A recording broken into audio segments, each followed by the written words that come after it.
Hello, freaks. Welcome to the continuation of Doctor Who Watch Review with me, the Infernal Viewer again. Obviously, you're still And here. me! You're still here. We can't get rid of her. No. We can't get rid of You you. can't. You can't. Sorry. Yeah. But right. So we are continuing now on to series 2. Yes. I look astounded. Series 2.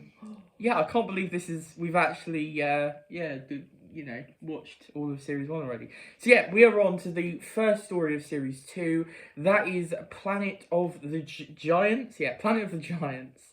With a wonderful cover here as well, if I can get it out of the light. I really do like that cover. Yeah. It's a nice showcase of the story. So yeah, what did we think of this one then? Because it's a 3-parter. I think this is our first 3-parter. So interesting. So what do we think of it anyway? So going into it, I mean, I'd already watched it before and Yeah, really enjoyed it. Funny thing is, we watched this Christmas Eve actually. Yeah. Because that's near when I got it. I was getting quite a lot because my birthday's in December as well. So yeah. Well, I enjoyed the story, but couldn't worship Barbara as much in this one. This is the thing. So obviously with this one, the TARDIS crew go all small. I was saying actually earlier, wasn't I, that this is a rather interesting and odd one because technically this is the first full story set. I mean, we assume modern day Earth, but obviously it's not really considered the first one. The first one is usually considered the War Machines. But this is weird because it doesn't really feel like a particularly sci-fi one, which it isn't really, because it's literally just the TARDIS shrinks them, and it's more of a bit of a I guess a thriller almost, sort of. Yeah, it's kind of a thriller.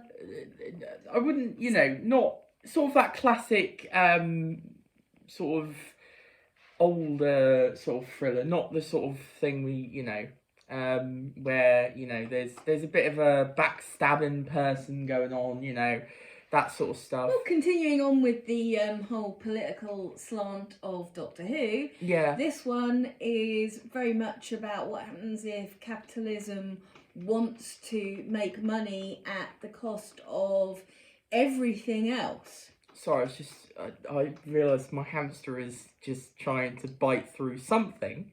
It's drawing me off a bit. She's covered over. Yeah, she is. She can hear us. She's like, wait, I want to be on camera. Yeah, she does. I want to be famous. Yeah, this is a bit of an interesting one though. Like you say, it's got that political slant, but I really enjoyed it. I mean, it's 3 parts. It whizzes along at a nice pace. I mean, the thing that I think everybody remembers about this one is the set design. It's really good. I like it, how they get around fantastic. I sort love of that. The idea, I mean, they had a very little budget to work with here. I mean, this was at the start of the series, so obviously they had more budget for this one than they going out for the later ones, obviously. So this got a bit more money, and you can tell this is one of the ones that got funded a bit more. It looks really good though. It looks fun. I mean, the giant telephone. That's kind of cool. On the limited BBC budget, it does look really good. It does. I like the big matchbox. Yeah, the sink looks really good actually. The sink looks great. Yeah. That is a fantastic looking set. I really like it. And it's actually shot really well. I thought this was one of the better shot ones as well. I really like the pull out with the camera to reveal that they're they're at the bottom of the garden. Yeah, the bottom of the garden. I really like that. I thought that was well really clever. But it's good. I mean, Susan got to be a bit more, adventure-y. Susan wasn't quite as much. Constantly freaking out and being as useless. She wasn't as useless as in Reign of Terror. Let's just say that she wasn't. No, she wasn't useless. I mean, she was helping Ian to strike a match, which was really helpful. It doesn't sound helpful, but it's a very big match, and she was going charge. And also, Ian is as useless as ever in this episode. I do rather like how oblivious Ian, and to be fair, as an extension, all of them are, to Barbara's plight, because she gets poisoned in this one sort of thing. Yeah. She touches one of the... But especially Ian, because... He's right there. He's right there. He's so oblivious and constantly going into things that can move.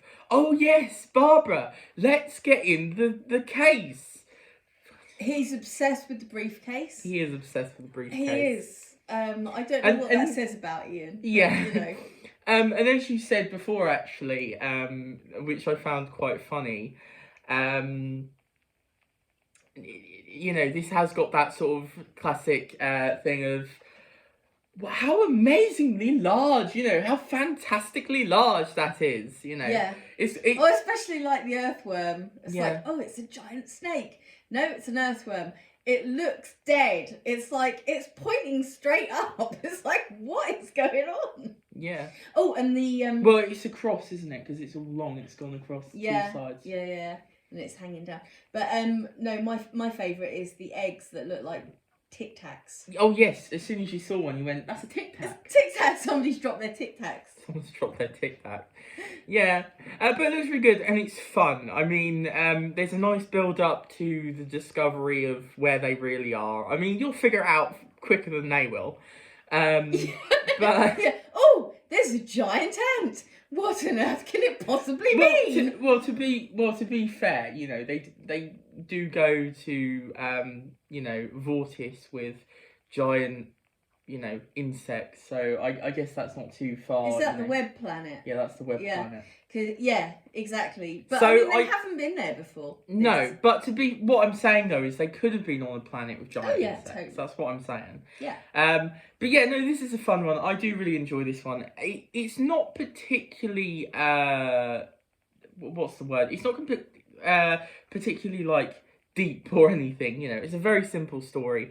It's an interesting one because alongside the adventure of the little doctor and company, is obviously this sort of weird like thriller storyline going on about corruption and murder and stuff, which is quite fun. Yeah. And they sort of get embroiled in it and end up helping to get the guy who shot the guy. It's like it wears its heart on its sleeve because obviously the guy who's investing in it is the baddie. Yeah. And, he, at all costs, he just wants this thing to be released, no matter how bad it is. As they go along, they're like, this could seep into the water, it could end up killing everything. Yeah. I tell you what was quite interesting, actually. It felt a little bit like that side of things felt a little bit like one of the earlier Avengers episodes. The 60 series, not the superhero stuff, the spy one. Because I've been watching, the Avengers. Obviously, I got the big box set. I showed you. I was talking about wanting to watch it and stuff. And I have watched some of it, but I especially the stuff with like in the sort of Honor Blackman days. It feels a little bit like that sort of you've got some sort of corruption going on, and also standout sort of tiny supporting role, because this doesn't have very many characters in it at all. With the operator Hilda, the operating lady, and Hilda's like, that is not the bloke I know on the phone. She's been listening in. She's good. Yeah, she's like, it's interesting. You go up there and check it out. Yeah, it's interesting because obviously, I mean, we haven't talked about this, but there are some standout like mini roles that come in that like they don't really do much, like they're just memorable. I know there's but Hilda is definitely one of those. I know there's some later down the line, like I know everyone remembers like Pigsty Josh and everything, or whatever he's called, or no, Pigbin Josh, isn't it? I think I can't remember. I haven't actually seen. I'm fascinated by this. Yeah, and different characters like that. Basically, it's those sort of minor roles that everyone sort of remembers, and this is one of them. It's rather memorable. It was rather nice watching. Yeah. I tell you what I thought about this one is that just bringing it back into the real world, sort of referencing, and that is just how shocking it is that we're still having these conversations. Yeah. That they're still trying to produce pesticides and allow them to be used indiscriminately. Yeah, because I mean the big thing about this is that they're trying to develop this thing, and it is just killing absolutely everything. So it's like bees, earthworms, ants, and these are all important for our ecosystem and everything like that. And I mean, if you've looked at the news, in the last few years, a lot of it's been around, the bees being sort of attacked by pesticides, and the bees are going missing. Not the bees! No. Sorry.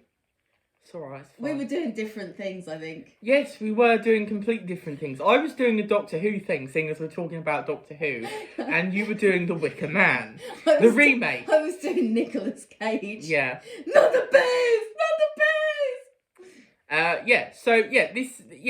It was a good one. I enjoyed the big props for all the insects and stuff. It's just fun. It's a good fun one. I mean, obviously you seem to be more invested in the political aspects of the story, and it is done well, to be fair. I did really enjoy it. Always. If you take two opposing sides of the Doctor Who fandom, the people who hate having politics shoved down their throat and the people who love it, I'm on the side of the people who love it. Yeah. Well, I mean, to be fair, I think the bigger problem is that people seem to, be blinded by nostalgia and think that none of Classic Who has, or seem to think it's more subtle, which it isn't. No, this is not subtle. The guy kills people who don't do what he wants, and he says it's he stands to lose all his money and be ruined by it. Yeah, it's all about money. It's not like it's cloak and dagger stuff. Yeah. But yeah, no, it's a good one. I enjoy this one. My main problems with it are probably just Barbara not getting enough, being a bit shafted. Yeah. But we do get a better Susan in this one, so we get a better Susan.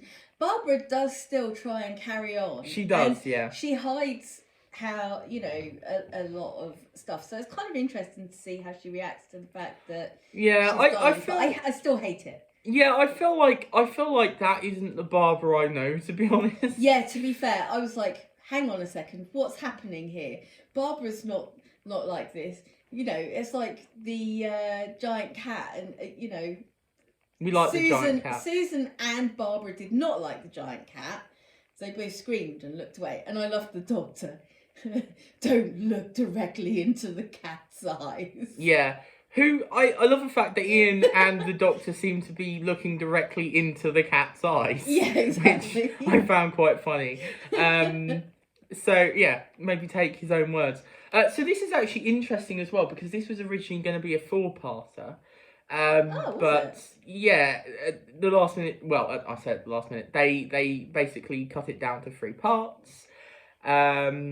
So yeah, I find that rather interesting. Why did they do that? Did they want another episode for a different story, or? I can't actually remember. I mean, to be fair, I think it is sort of a double case of, I think it may have also been that, but also they thought this one maybe, didn't need that extra episode, so they went, okay, we can take it, sort of thing. So yeah, there is actually on this DVD a episode 4 reconstruction sort of thing. So like they've made episode 4 so you can see how it would have been, and obviously then I guess cut stuff out of episode 3, so it would have led into episode 4. So that's interesting. Maybe one day I'll go back and see how that all works. Yeah, I want to see it now. Yeah. I hear it's not. I hear that it's better for the cutting of episode 4, that he didn't really need that episode. Like, it felt like it was padded. Yeah, I mean, this does feel like it's a good length for it. It's perfect. It does what I it think. needs to do. I keep accidentally knocking this down. Sorry, guys. So that is our review of Planet of the Giants. A little tidbit of fact there for you for that one. So no, I enjoyed this one. I thought it was fun. It's not like one of the best stories ever. But it is a good one. And I had a good time. So yeah. And next time we're going to be meeting the Daleks again. Yay! Yeah. You're excited for this one. You haven't seen the next one. No, I haven't seen the next one. I have seen the next one. I've seen the next two, and then the one after that I have not seen, so I'm very excited. So as the usual guff then out of the way, let's go. Leave a like and subscribe if you enjoyed. Comment, obviously. Do you love this one? Do you hate this one? Or do you just think it's meh? We'd love to hear. It sounds like I said meh. Right, anyway, so also there'll be links in the description for Twitter and the podcast that I do with you. Me. Thine self over here. Not thine self, that doesn't work. I'm talking about me then, aren't I? What am I talking about? It doesn't matter. To thine own self be true, so you are talking about me. Yeah, okay, there we go. No, to my own self. Yeah, to thine own self be true. Look, we're not talking about the... Oh my gosh, you've now really confused me! Dear God. End it now. End it now. End this utter chaos. Right, okay, goodbye.